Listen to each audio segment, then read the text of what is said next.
Bismillahirrahmanirrahim. Assalamualaikum warahmatullahi wabarakatuh. Alhamdulillah, nahmaduhu wa nasta'inu wa nastaghfiruh. Wa na'udzu billahi min shururi anfusina wa min sayyiati a'malina.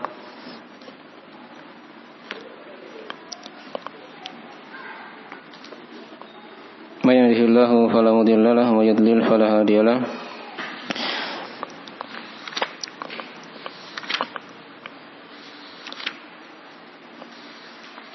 Asyhadu an la ilaha illallah wahdahu la syarika lah wa asyhadu anna Muhammadan abduhu wa rasuluh sallallahu alaihi wa alihi washabbihi wa man tabi'ahum bi ihsan ila yaumiddin, amma ba'd.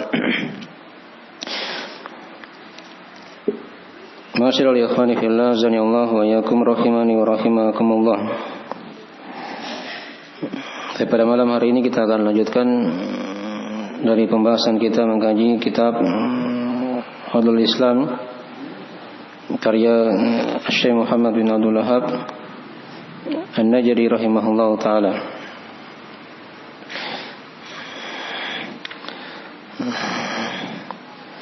Baik, dan kita sekarang masuk di bab yang ke-7 dari pembahasan buku ini. Sudah kita lewati bab yang ke-6 tentang masalah apa yang keluar, yang datang, tentang masalah apa yang datang dari hal yang dikatakan keluar dari penamaan Islam.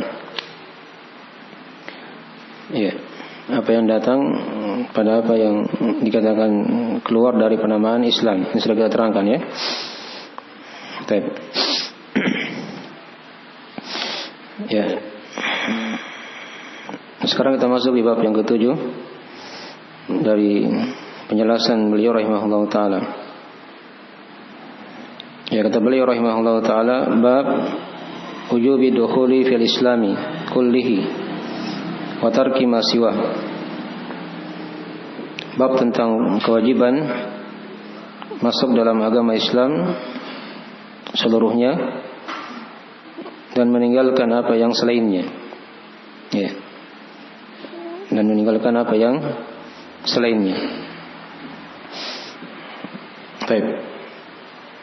Ini bab masih mirip dengan pembahasan di bab yang kedua tentang kewajiban masuk dalam agama Islam. Hanya di bab yang ke-7 ini, di sini akan merinci dari bab yang kedua itu. Jadi kan sudah kita ketahui ya, hukum masuk Islam itu hukumnya apa? Wajib. Ya. Karena kapan dia tidak masuk, maka dia akan sengsara di akhirat nanti. Di dunia, di alam barzah dan di akhirat itu akan mendapatkan siksaan. Ya. Hadisnya kan sudah kita sering dengarkan ya.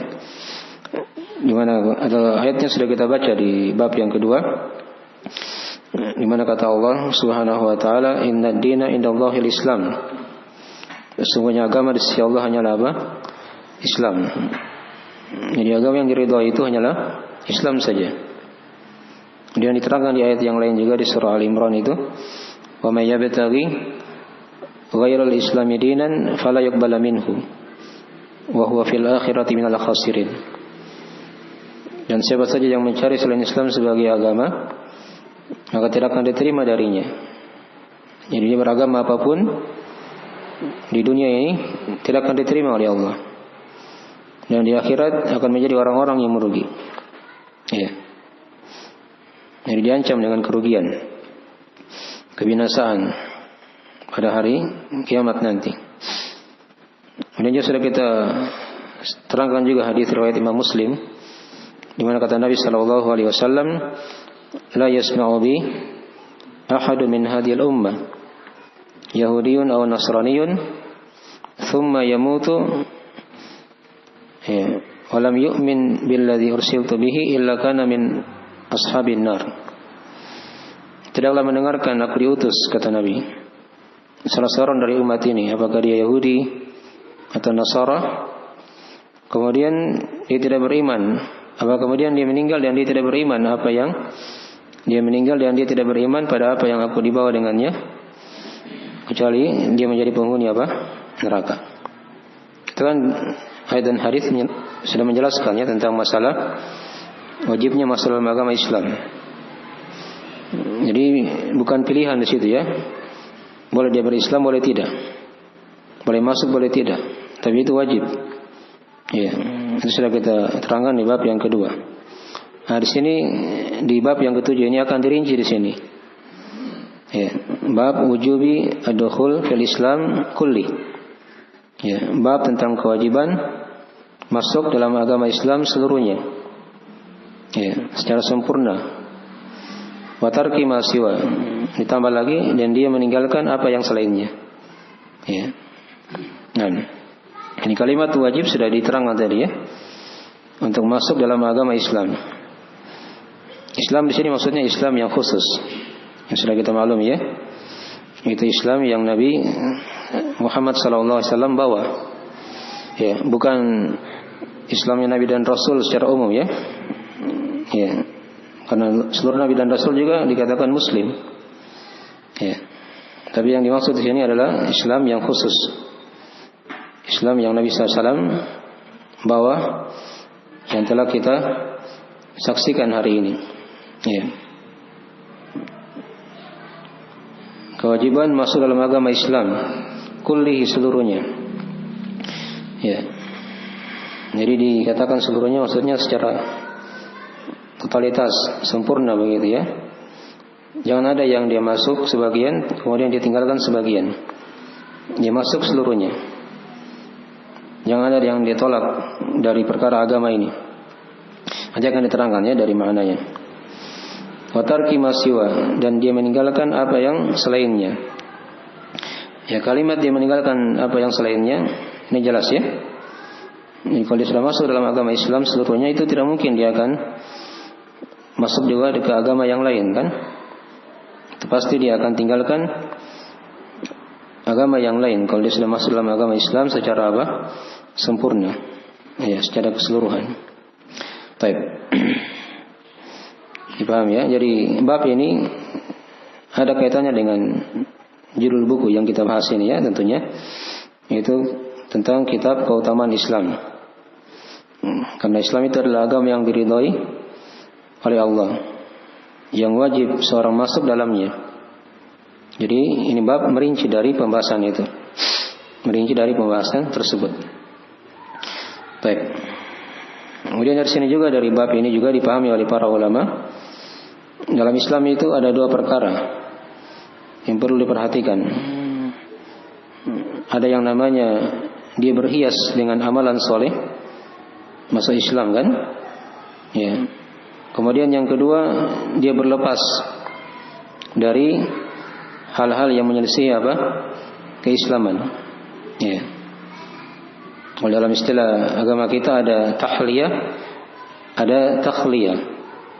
Dia berhias dengan tuntunan syariat ini. Ya, dia beramal semampunya, diterima dengan hatinya seluruhnya, dan dia berlepas dari apa yang selain Islam. Itu takhliyah namanya. Baik. Ya. Jangan seperti orang-orang Yahudi atau orang-orang Nasara. Ya. Yang mana mereka itu dalam beragama, mereka terima sebagian dari ajaran agama mereka dan mereka menolak sebagian yang lainnya. Ya. Karena dia terima sebagian, dia tolak sebagian. Kalau dia tolak karena dia mengingkari, itu hukumnya kafir.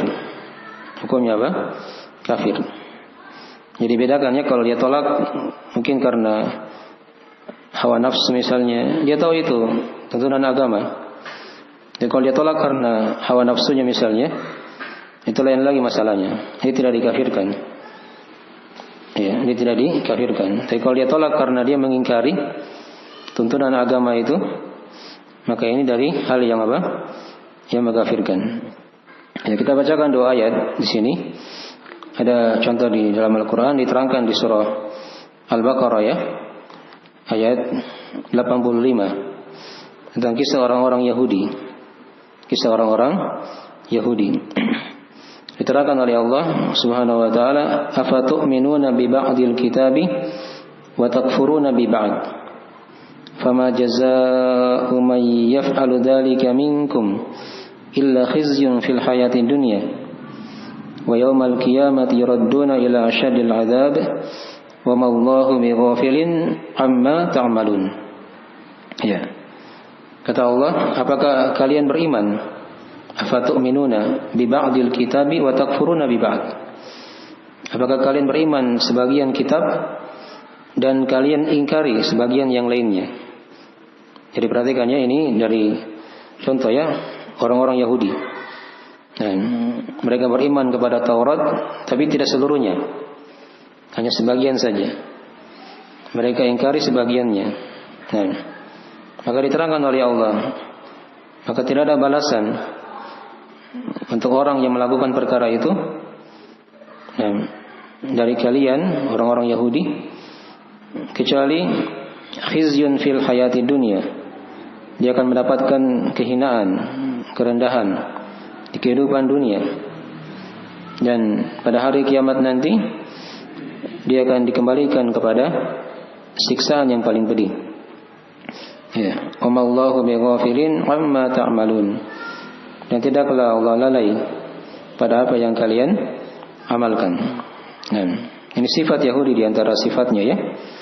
Jadi sifat-sifat Yahudi itu banyak sekali. Ya, di antara sifatnya ini, kitab Taurat mereka imani sebagian, mereka ingkari sebagian. Ya, maka diancam dengan kerendahan di kehidupan dunia, dan di akhirat nanti akan dikembalikan kepada siksaan yang paling pedih. Dan Allah ancam, Allah tidak akan lalai dari apa yang mereka perbuat. Baik, itu contoh ayat pertama ya, surah Al-Baqarah tadi itu. Dia beriman pada sebagian isi kitabnya, kemudian dia ingkari sebagian. Ini hukumnya apa? Kafir. Sama dengan dia ingkari semuanya. Begitu kan? Ya, tidak ada manfaatnya dia beriman pada sebagian itu. Hukumnya sama dengan dia ingkari apa? Semuanya. Tapi contoh ayat yang kedua di surah An-Nisa. Ini yang lebih jelas lagi ketika Allah kabarkan tentang kisah orang-orang Yahudi dan kisah orang-orang Nasara sekaligus. Jadi ini dua langsung, Yahudi dan Nasara. Mirip sifat mereka. Di surah An-Nisa ayat 150 ya, sampai 151. Dikatakan oleh Allah Subhanahu wa taala, "Innal ladzina yakfuruna billahi wa rusulihi wa yuriduna ay yufarriqu bainallahi wa rusulihi wa yaquluna nu'minu bi ba'din wa nakfuru bi ba'd." Ya. Wa yuriduna ay yattakhidhu baina dzalika sabila ulaika humul kafiruna haqqan wa a'tadna lil kafirina adzaban muhina. Kata Allah, sesungguhnya orang-orang yang ingkar, yang kafir kepada Allah dan Rasulnya, dan mereka menginginkan wa yuriduna ay yufarriqu bainallahi wa rusulihi, dan mereka menginginkan ingin membedakan begitu antara iman kepada Allah dan iman kepada Rasul. Ya. Dan mereka berkata, wa yaqulun nu'minu bi ba'din wa nakfuru bi ba'd. Kami beriman sebagian dan kami ingkari apa? Sebagian. Sama tadi ya. Ini sifat Yahudi juga yang lain. Dan juga sekaligus sifat orang-orang Nasara. Ya. Nah, kata mereka, nu'minu bi ba'din wa nakfuru bi ba'd wa yuriduna ay yattakhidhu baina dzalika sabila. Dan mereka ingin mencari jalan untuk pada perkara itu. Kemudian dikatakan oleh Allah di ayat setelahnya, ulaika humul kafiruna haqqan. Mereka itulah orang-orang yang kafir dengan sebenar-benar kekafiran. Wa atadana lil kafirina adzaban muhina. Dan kami siapkan, kata Allah, untuk orang-orang yang kafir siksaan yang yang pedih atau siksaan yang menghinakan. Nah, jadi ini dari contoh ayat-ayat ya, penjelasan tentang hukum beriman pada sebagian kitab dan ingkar pada sebagian yang lainnya. Hukumnya apa? Hukumnya dari hal yang mengkafirkan, dari pembatal-pembatal keislaman. Kalau dia berlaku di umat ini misalnya, dia beriman pada sebagian ayat misalnya Al-Quran, dia ingkari ayat-ayat yang lain, itu hukumnya sama dengan orang-orang yang beriman pada sebagian Taurat, mengingkari sebagian apa? Taurat. Dia beriman pada sebagian Injil dan dia ingkari sebagian apa? Injil itu sama saja. Seluruhnya kan kitab Allah yang turun. Ya, dipahami ya? Baik. Maka ini contoh-contoh dari umat-umat terdahulu. Maka kita diingatkan oleh Allah agar jangan sampai seperti orang-orang Yahudi dan Nasara yang beriman pada sebagian kitab dan ingkar pada sebagian yang lainnya. Ini satu keadaan ya. Ingat, dia tinggalkan karena apa? Dia ingkari. Ya. Dia bilang ini hukumnya bukan begitu. Dia tolak. Dia ingkari begitu ya. Nah, dan seterusnya. Atau mungkin dia bilang ini tidak ada dalam Al-Quran, padahal ada ayatnya. Diterangkan dalam hadis misalnya juga tuntunannya. Dipahami ya? Seperti itu. Baik. Ini banyak ya contoh-contoh kalau kita beri contoh-contoh dalam masalah ini. Dia tolak itu karena apa? Karena dia ingkari atau karena yang lainnya. Walaupun kalau keadaan yang kedua, dia menolaknya ya bukan karena dia ingkar kepadanya, tapi karena hawa nafsu. Mungkin karena perasaannya tidak mau terima perkara itu. Ya, bukan karena dia tolak, dia ingkari ya. Dia tahu itu dari ayat Al-Quran misalnya, ada dalam Al-Quran, tapi dia mungkin tidak mau menerimanya. Ya, karena berat dari hawa nafsunya yang mungkin ada dalam jiwanya begitu. Ya, maka ini tidak dikafirkan sepanjang dia masih apa? Menetapkan itu dari tuntunan apa? Agama. Jelas ya? Baik. Jadi dibedakan sini ya dua keadaan itu. Dibedakan dua keadaan. Baik. Ini dari maksud penulis ya, rahimahullah taala membawakan bab ini ya. Bab tentang kewajiban untuk masuk dalam agama Islam seluruhnya. Ya. Dan apa? Meninggalkan apa yang selainnya. Baik. Meninggalkan apa yang selainnya. Setelah itu beliau bawakan di sini beberapa dalil ya. Ada sekitaran 7 dalil. Ada beberapa ayat dan beberapa hadis yang kita akan baca insyaallah taala sedikit demi sedikit. Jadi kita lihat ayat yang pertama dari ayat di pembahasan ini. Kata beliau rahimahullahu taala, wa qalillahi taala ya ayyuhalladzina amanu dukhulu fis silmi kaffa. Ya, al-ayah. Ini ayat masih panjang kalau mau dibaca lagi. Wala tattabi'u khutuwati syaitan. Innahu lakum aduwwum mubin. Ini ayat pertama penjelasan tentang wajibnya seorang masuk dalam agama Islam seluruhnya, dan dia wajib meninggalkan apa yang selain dari keislaman. Ya, diterangkan oleh Allah, ya ayyuhalladzina amanu, wahai orang-orang yang beriman, udkhulu fis silmi kaffa, masuklah kalian dalam Islam secara kaffa. Kaffa itu artinya secara keseluruhan. Ya. Wala tattabi'u khutuwati syaitan, dan jangan kalian ikuti langkah-langkah syaitan. Innahu lakum aduwwum mubin. Sesungguhnya syaitan itu untuk kalian adalah musuh yang sangat nyata. Musuh yang sangat nyata. Nah, perhatikan di sini ya, kalau ada lafaz kalimat ya ayyuhalladzina amanu. Ya, ini sering lewat dalam Al-Qur'an ya. Kata-kata seperti ini kan? Nah, itu kata para sahabat. Kalau lewat kata-kata seperti ini, ya ayyuhalladzina amanu, atau misalnya ya ayyuhan nas, nah, itu kata mereka, pasang pendengaranmu, ya, pasang telingamu. Ya, setelah itu pasti ada perintah yang kamu diperintah dengannya, atau kalau bukan perintah ada apa? Larangan. Ya, itu aja lihat dua kondisi itu. Kalau sudah ada lafaz kata-kata ya ayyuhalladzina amanu, ya, atau ya ayyuhan nas, itu pasti di situ ada perintah atau ada apa? Larangan. Coba buka aja ayat-ayat yang lain. Bukan ayat ini ya, cari ayat yang lain begitu, terserah. Ya, lihat di masalah puasa misalnya kan, yang sering kita dengarkan. Apa ayat masalah puasa? Ya ayyuhalladzina amanu kutiba alaikumusiyam. Contoh kan? Wahai orang-orang yang beriman, telah diwajibkan atas kalian apa? Puasa. Itu contoh kan? Itu contoh contoh perintah ya. Kalau larangan misalnya apa? Ya ayyuhalladzina amanu, anggaplah la taqrabuz zina. Gitu kan? Wahai orang-orang yang beriman, janganlah kalian dekati apa? Zina. Itu larangan. Contohnya ayat yang lain. Ya, jadi cari aja seperti itu ya ayat-ayat. Kalau lafaz seperti ini ya ayyuhalladzina amanu, pasti setelahnya itu kalau bukan perintah, larangan. Ya. Nah, maka di sini diterangkan ya ayyuhalladzina amanu udkhulu fis-silmi kaffah. Masuklah kalian dalam Islam secara keseluruhan. Ini apa ini? Perintah atau larangan? Hah? Perintah kan? Ya, untuk masuk dalam Islam secara apa? Keseluruhan. Ya. Udkhulu itu perintah ya. Fil amr situ. Masuklah kalian, ya orang-orang yang beriman. Fisilmi. Fisilmi ini nama lain dari Islam. Ya. Bisa dibaca fisilmi, di qiraah lain ada yang baca fisalmi. Ya, ada di surah Al-Anfal ya. Lafaz fisalmi sama maknanya, mirip. Itu di bermana apa? Islam.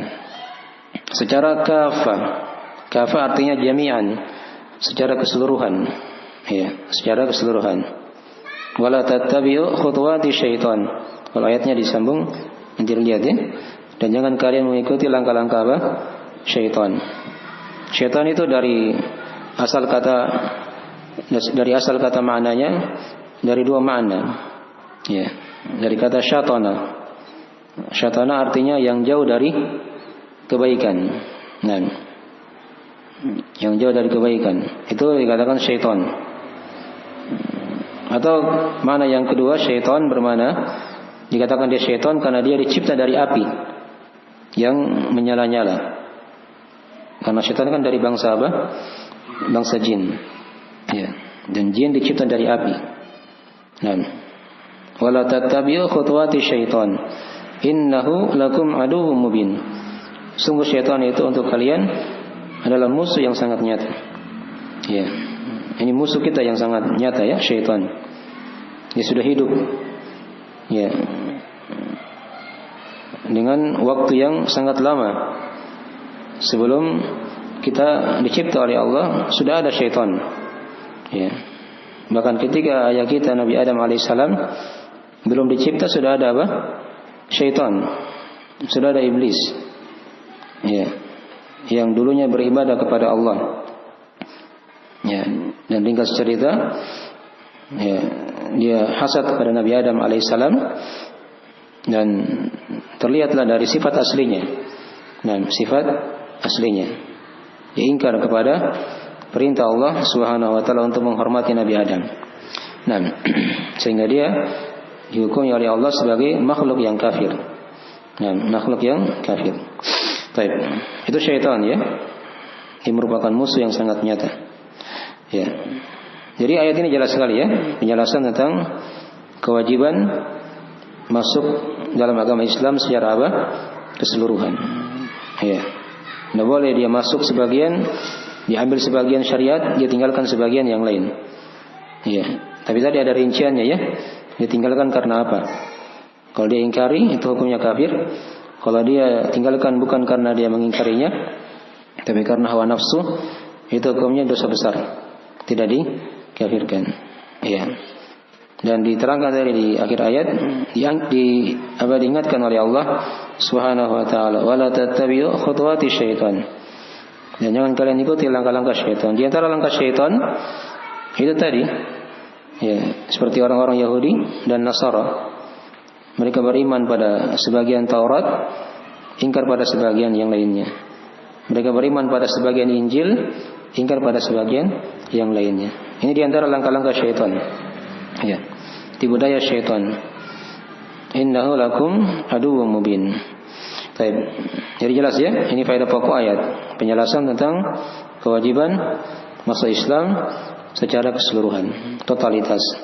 Ya, tidak boleh ditolak sedikit pun dari agama ini. Ya. Dan mungkin ada sebagian syariat di saat ini mungkin belum bisa kita amalkan. Tapi dari sisi kita terima. Dipahami ya? Diterima, tidak boleh ditolak. Karena hukum beramal itu kan di situ seorang muslim itu bertingkat-tingkat. Ya, sesuai dengan keadaan dan kondisinya di situ kan. Tidak sama-sama seorang. Tapi dari sisi dia dengarkan syariat misalnya, dia terima, itu wajib. Jangan dia tolak. Dipahami ya? Kapan dia tolak? Nah, dirinci tadi itu. Tolaknya itu dia karena apa? Menolaknya karena apa? Dari situlah dibangun hukum dalam masalah itu. Ya. Itu faedah pokok ayat ya.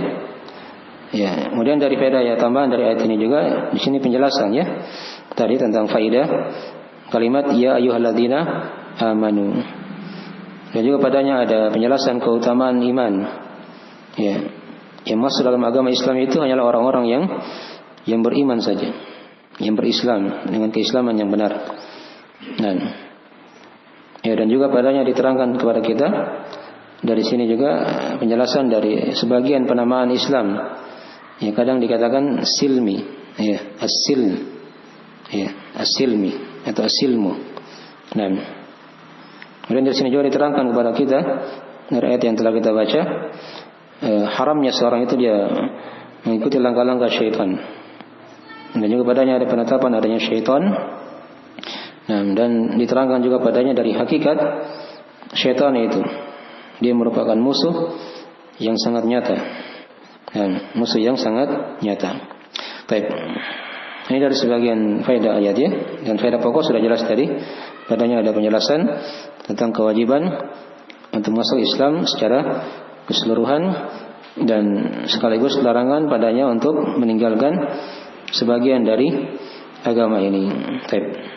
Ya, segera itu dulu dari akhir pembahasan kita di malam hari ini ya. Insyaallah ayat yang kedua. Sebentar ya, ada saya lupa ya. Ayat ini turun agar lebih sebagai tambahan faedah juga.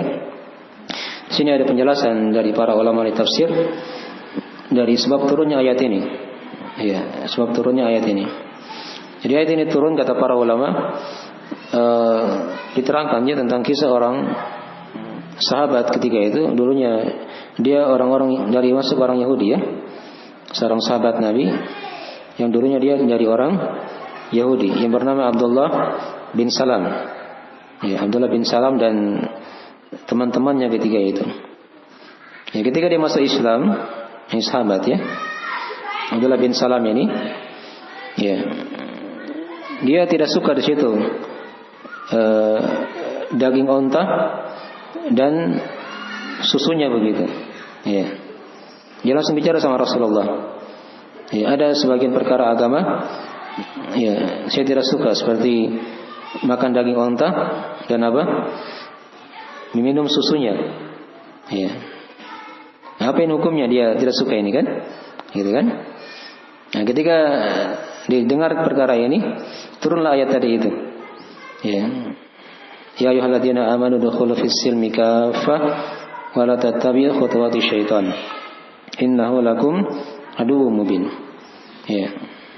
Karena ketika dia sudah masuk Islam tapi ada sebagian syariat yang dia benci, ini kan hukumnya haram. Hukumnya apa? Haram. Tinggal dirinci dari situ, dirinci ya. Dia benci karena apa? Dia tidak suka karena apa? Karena dia ingkari atau karena apa? Dia menolaknya karena hawa nafsu. Dipahami ya? Oke, dari ayat ya sebagai penjelas. Ya, walaupun tadi turun kepada orang sebagian sahabat tadi ini, ya, tapi ini berlaku kata para ulama hukumnya untuk seluruh dari umat Islam. Ya, berlaku untuk seluruh umat Islam. Baik, itu dibahas di kaidah-kaidah tafsir ya. Kadang sebagian ayat turun menjelaskan keadaan salah seorang sahabat, tapi ayat itu berlaku hukumnya untuk seluruh ya umat yang lainnya, seluruh umat Islam. Baik. Dan segera itu dari akhir pembahasan kita di malam hari ini. Baik, segera cukup ya. Silakan kalau ada yang mau ditanyakan. Lagi kita akhiri majelisnya, semoga dan manfaatnya, dan jika ada kekurangan mohon dimaafkan. Kita tutup dengan doa kepada majelis. Subhanakallahumma wa bihamdik, asyhadu an la ilaha illa anta, astaghfiruka wa atubu ilaik. Assalamualaikum warahmatullahi wabarakatuh.